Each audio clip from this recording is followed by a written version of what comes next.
The one thing that I've encountered here, which I hadn't encountered elsewhere in Mexico, is mosquitoes. It's the high season for them right now. I actually had to go out and buy repellent this morning before going on my walking tour. It's also somewhat of the rainy season. There's a lot of standing water, so that explains the presence of all the mosquitoes. So they are really ferocious, although they're little compared to what I'm used to, but nonetheless their bite hurts. My name is Patrick. Recently I retired after 26 years as a police officer and sold everything I owned. Now it's time for something different. A journey of healing and inspiration.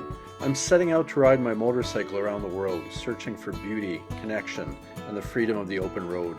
This is my life now. This is Adventures Without Borders. Yeah. Oh, it's right there.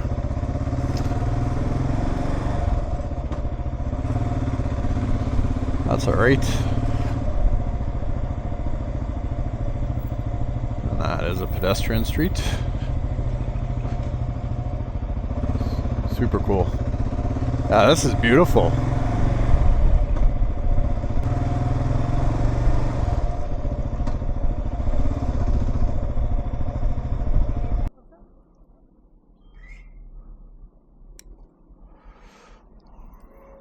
Gracias.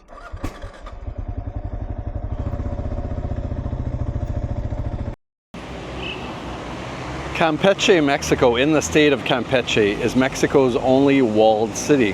The fortifications, like the ones you see behind me, stand up to 26 feet tall in some places. They were built in the 17th century to defend against pirate raids, and most of the wall is still intact today. And within those walls, you'll find the old city of Campeche. The city was founded in 1540 by the Spanish. By the 17th century, it had become an important port and was subjected to multiple attacks by pirates. That's when they decided to build those fortifications. Today, the city has a population of about 295,000 people and a really healthy tourism industry. The state of Campeche is considered one of the safest states in Mexico. In the pre-Hispanic era, this region was inhabited by the Mayans, and as a result there's an incredible amount of archaeological sites to discover around Campeche and on the entire peninsula, including the world famous Chichen Itza, which is located halfway between Merida and Cancun. It's got a really tropical climate, so if you're coming down, just prepare for heat, especially in July, June and July, but it's humid and it's warm all the time. But it's enjoyable, it's pleasant. You can see people in the parks sitting in the shade, people sipping coffee on patios. It's just a really, really vibrant city.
morning.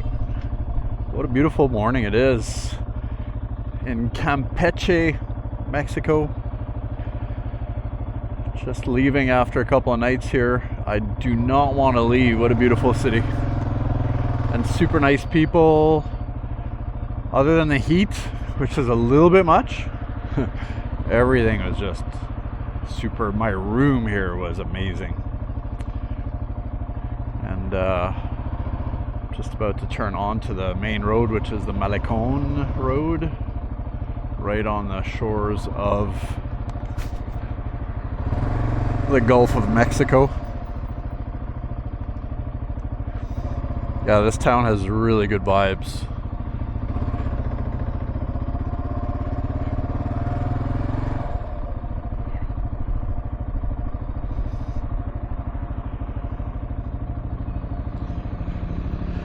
So I did a walking tour yesterday, similar as what I did in Mexico City, through Guru Walk. And so what the deal is it's actually a free walking tour, but you're somewhat expected to leave a tip. So once again, it was just me and the guide, young fellow by the name of Hector, who's actually a history teacher, so that was kind of cool to get his perspective. So it was a 2-hour walking tour. And when you're one-on-one like that, you can discuss a wide range of topics, which is always interesting from the point of view of a local. I feel like those are really good ways that's a really good way to get to know the city. Any city you're in.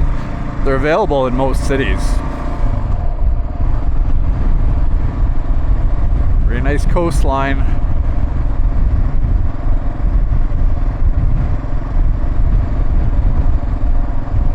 Oh, so the Mayan train stops here nearby. That's cool. Somewhere here there's also, I'm just curious now, there's a Boston Pizza, there's a Starbucks, Home Depot, Walmart, so they got all the big brands. The Happy Chicken, Pollo Feliz, which is kind of ironic for a place that serves chicken.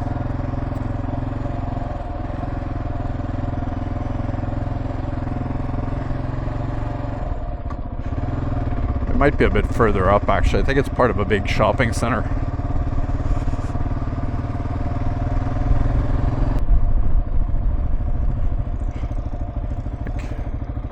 I only got 60 kilometers on the trip meter, so I don't think I'll fill up right away. I think this is like 150. I haven't entered it yet. I think it's like a 150 kilometer drive. There are lots of towns in between, so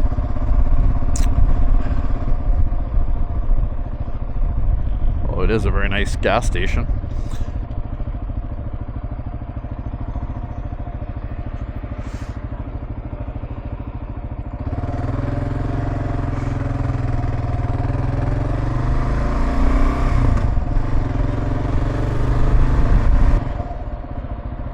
One day I would like to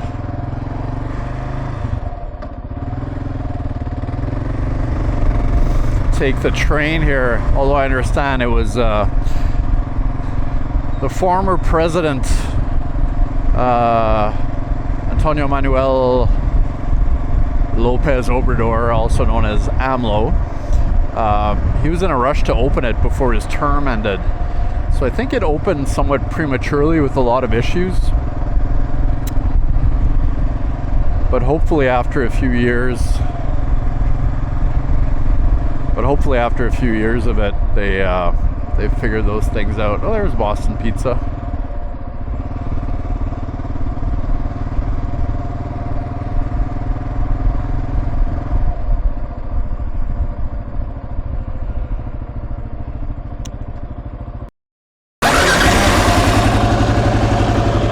Hey, got about 60k left to try out. Stop to refuel.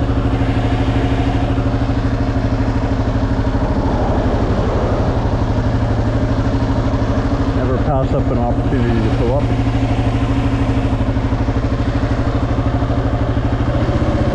I know the bike has way more range than I give it credit for, but you never know.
So I'm in Merida, standing in Plaza de la Independencia, which is really the focal point of the city's downtown and the old historic city.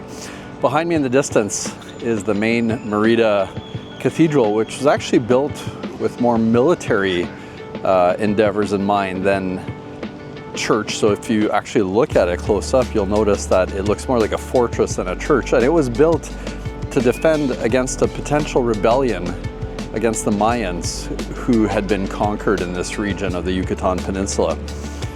So the city came to be in 1542, which is 2 years after Campeche up the road. So the conquest of the Mayan people was being done from on the peninsula from south to north, as it were, so heading further and further out into the sea. The city has so much history in terms of the connection with Mayans, and from a conquest to now coexistence. And I took a guided walking tour this morning, and I was told that just about everybody here is of mixed race between Mayan and Spanish ancestry now, so that they don't even consider that to be any type of a difference, because it's absolutely almost 100% of the people, with the exception of some people who still trace all of their lineage back to the Mayan civilization. The white chairs that you see all over the city here have an interesting story as well. And it's the story of one of the noblemen here who went to France and saw a similar model of chairs that in French were called tête-à-tête, or face-to-face chairs. And really their intent is to allow young people to court without any physical contact. So he brought the model back here, built them out of plaster or concrete, and now they've just become all over Yucatán. They've become a symbol of romance. And here they're called confident chairs, where you can tell each other secrets and get to know each other without the risk of physical contact. The one thing that I've encountered here, which I hadn't encountered elsewhere in Mexico, is mosquitoes. It's the high season for them right now. I actually had to go out and buy repellent this morning before going on my walking tour. It's also somewhat of the rainy season. There's a lot of standing water, so that explains the presence of all the mosquitoes. So they are really ferocious, although they're little compared to what I'm used to, but nonetheless their bite hurts. So I invested in a bottle of mosquito repellent. So once again, what I'm noticing here is, well, Merida is known as an expat community, so there are a lot of Americans living here, and I assume a few Canadians as well. But the tourism I'm encountering at this time of year anyway is mostly European. So I'm hearing French, German spoken, again, lots of Dutch. I ran into this couple that I've now seen 3 times in different cities. They're from Belgium, so I keep seeing them, and we're somewhat on the same route, although I think our paths will diverge from here on. So it's kind of cool. It's got a very international flavor right now, and I'm actually surprised at how many Europeans visit this part of Mexico. I had no idea, and I think that's really cool. It's definitely a busier city than Campeche was. It's got a population of approximately 1 million people, and it's a crossroads of all the transportation systems. They all lead to central Merida from this entire region.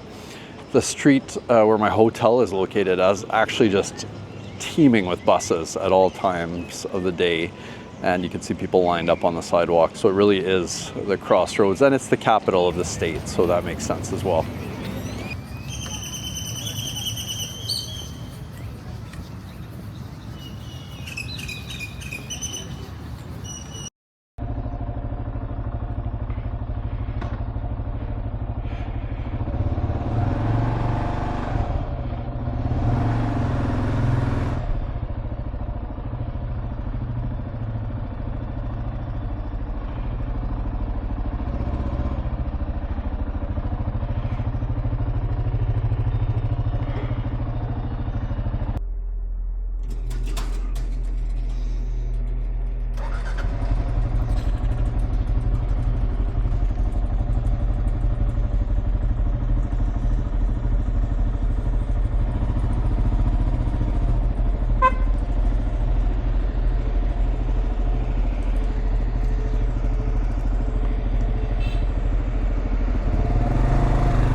I was about to say good morning, but it's good afternoon. It's just a couple of minutes after 12. Just hopped on my bike and preparing to leave Merida.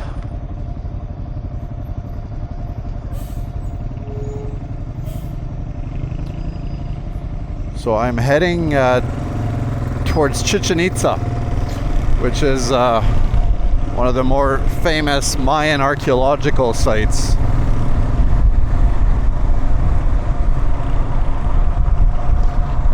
It's about 130 kilometers.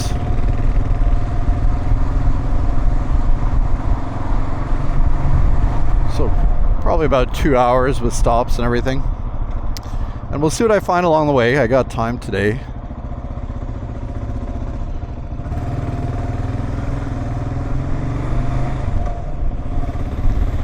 So Merida, just another really cool town.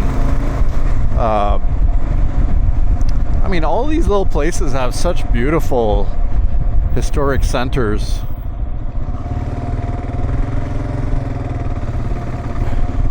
It's kind of hard to rank them, but I if I was being 100% honest, between Campeche and Merida, Campeche does edge it out a little bit, but Merida is quite beautiful as well.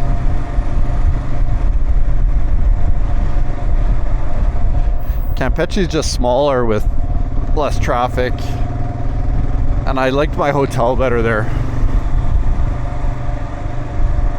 Honestly, probably the best room I've had so far on this trip.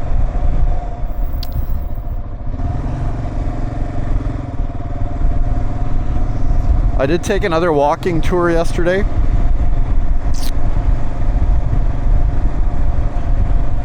Which is good. It wasn't so much walking, it was a lot of history, but I did enjoy it. Maria was my guide. She goes by Maf because I think it's Maria Francisca is her full name. Maf for short. Very knowledgeable young woman. The Mayan history around here is just super, super interesting. And I guess what struck me, making a right here. Why would I make a right here? It's pointing in the other direction. Anyway. What struck me is how the system that the Spanish used, which essentially was a form of slavery with the Mayans, how it mirrored the plantation system in the United States. They were called haciendas here, and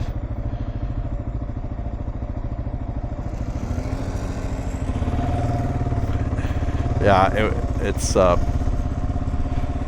it's disturbing, but it's still a part of history, I guess. And it is important to learn about it. So I'm pumped. Tomorrow I should be able to go to the Chichen Itza site. I'd like to try to get there early in the morning. Honestly, don't know how crowded it is at this time of year, but even just for temperature, if I can get there as soon as it opens, that'd be awesome. And of course that's a challenge, but I'll do my best.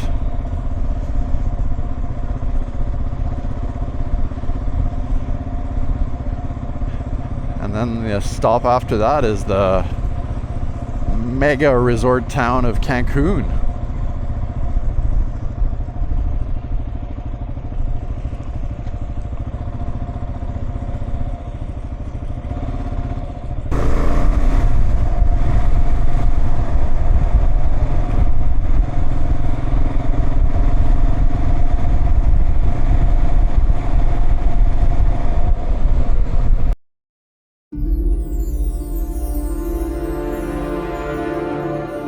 And behind me is Templo de Kukulkan, also known as El Castillo. Now, El Castillo is probably the most famous of all the buildings here. It's used as a symbol throughout this part of Mexico for all the archaeological sites on signage.